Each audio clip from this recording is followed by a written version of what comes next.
आपल्याही मतदारसंघामध्ये हा प्रॉब्लेम असेल तो तुम्ही बंद करू शकता. माननीय मुख्यमंत्री महोदय, आपण काही विविध म्हणजे काही दिवस आपण दिलेले आहेत असं म्हणालात.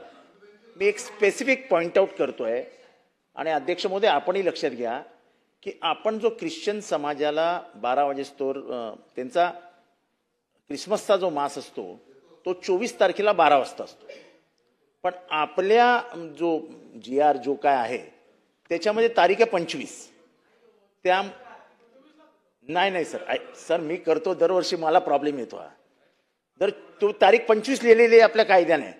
मग 24च्या मासची परवानगी मागायला पोलिसांकडे जेव्हा ते जातात तेव्हा ते त्यांना परिपत्रक दाखवतात 25ला आहे, करता येणार नाही. तेव्हा तो पण GR रिपेअर करून तो 24 करा. 24 त्यांच्या दृष्टीने अतिशय महत्वाचा तारीख आहे, 25 त्यांच्या दृष्टीने महत्वाची तारीख नाही. कारण का 24ला मिडनाईट मास असतो, 25ला नसते, 24ची रात्र. तेव्हा त्याच्यात रिपेअर करा, तेवढा एक आपण जाहीर करावं. एक मिनिट. एवढ्या ध्वनी प्रदूषणाबद्दल आपण बोलत असताना मी स्पेसिफिक प्रश्न विचारतोय. अध्यक्ष महोदय, मी स्पेसिफिक प्रश्न विचारतोय. आमच्या इथे येऊरचं जंगल आहे, राष्ट्रीय उद्यानात आहे. ठाणे शहरातल्या सगळ्या पार्ट्या येऊरला होतात. राष्ट्रीय उद्यानातला भाग आहे, म्हणजे 24 तास तिथे ध्वनी म्हणजे एकही वाद्य वाजता कामा नये. सगळे नियम कायदे धाब्यावर बसवले जातात, सगळीकडे लाऊडस्पीकर्स चालू असतात. एकेकाळी साहेब 5-5 बिबटे रस्त्यावर दिसायचे, आता मांजरही दिसत नाही. तेव्हा अध्यक्ष महोदय, मुख्यमंत्री एवढे सिरियसली उत्तर दिलं त्यांनी, किती छान. कलियुगातले सगळे प्रश्न त्यांनी सोडून टाकले.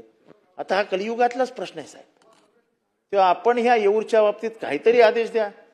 पोलीस स्टेशनला आम्ही रेग्युलर तक्रारी करतो, काहीही कारवाई होत नाही.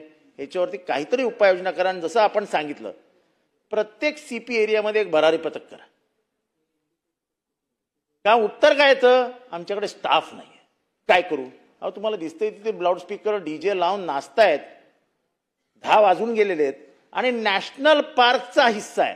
आपण हे गांभीर्याने दाखवून काहीतरी उपाययोजना करावी आणि ख्रिश्चन धर्माविषयी आजचा आदेश आपण देणार का.